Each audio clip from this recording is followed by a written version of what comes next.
Been in there. Living in that scripture. Where is it? Hallelujah. Where is it?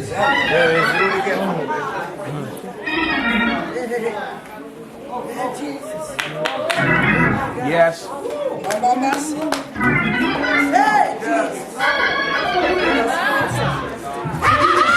Appease me and just show me where it's at. Some of y'all can get it, but y'all ain't getting it. Can you just appease me for a minute and show me where it's at? It's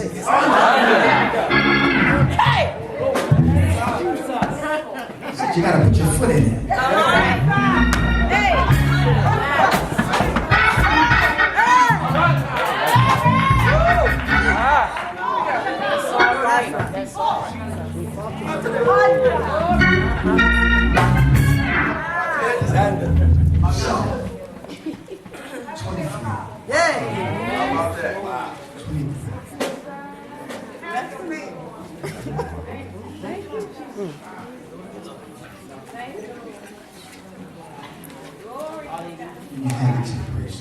Praise the Lord.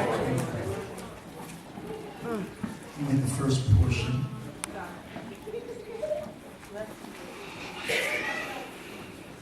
The Lord is my shepherd. I shall not want. He maketh me to lie down in green pastures. He leadeth me beside the still waters. He restoreth my soul. He leadeth me in the paths of righteousness for his name's sake. Yea, though I walk through the valley of the shadow of death, I will fear no evil. I think I want to stop right there.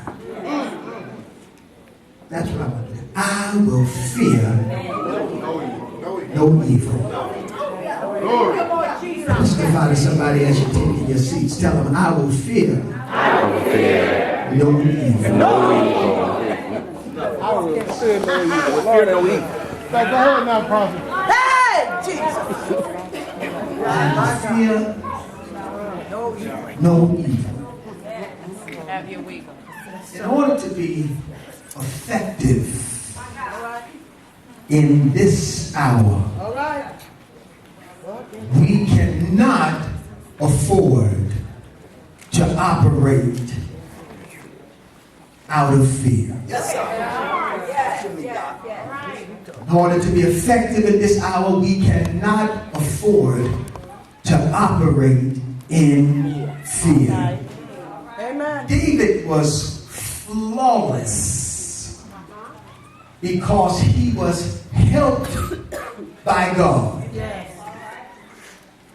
David's testimony was that a lion and a bear came to eat of my sheep, and I slew the lion and I slew the bear. Now, who is this uncircumcised Philistine?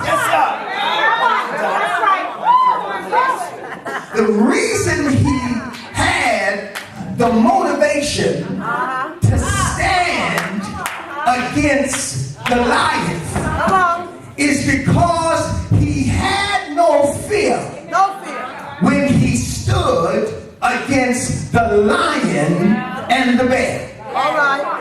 See, this is for about 39 people in here. God has got to give you a victory. I said, God has got to give you a victory, because you cannot continue to go forward constantly losing without God giving you a victory to motivate you to continue on. Yes. Are you hearing me here today? God has victory. It's almost with a child who fails a test and he gets very few answers right on a consistent basis. A good teacher will not always tell him about the answers he got wrong. But a good teacher will tell him about the few answers that he got right, so that it will motivate him to do better on the next test.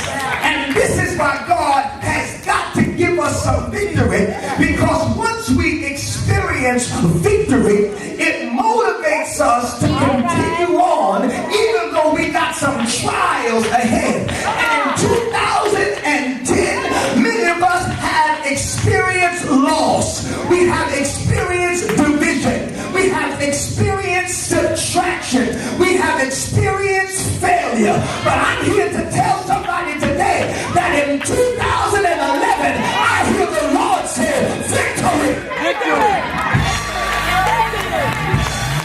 Let's go to people that tell them victory, victory, victory, victory. I gotta win something. I gotta win something. I got to overcome something. I got to give me some checks. I got to check some stuff off. I got to overcome some stuff. I got to build on some stuff. I need me some wins. I need me some victory.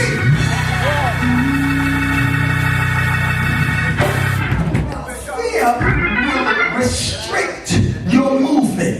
And it will cause you not to be able to be all that God wants you to be. In the Greek, fear is phobos, where we get our English word phobia. That which causes one to be afraid because of the circumstances that you are in. And now phobias can become a nuisance because you can't do anything because you're restricted. You can't go anywhere because you're afraid. You can't get in an elevator because you're afraid of closed places. You can't have church on the 13th floor because you're afraid of heights. When the lights go out in the church, you're afraid. And God does not want us to operate in fear, because fear that is not dealt with becomes a stronghold. And you cannot fulfill your destiny and your purpose in God when you are always afraid.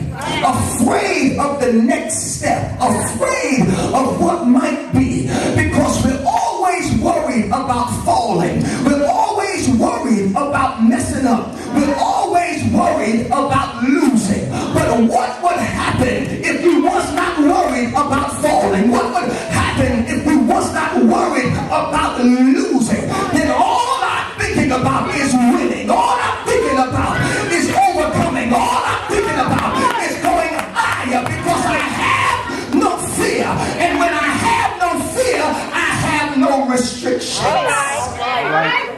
And so the enemy wants to put me in so many bad situations. Now, even after the situation is over and done, I'm still thinking about it. Say so. This is why I don't watch scary movies. I don't go watch no scary. Y'all go do what you gotta do. I don't want Freddy, no Saw, no nothing. I don't want nothing with the head turning around. I don't want to see nothing sneaking up on me. I don't want nothing coming out the dark, because after the movie is over, 3 days later.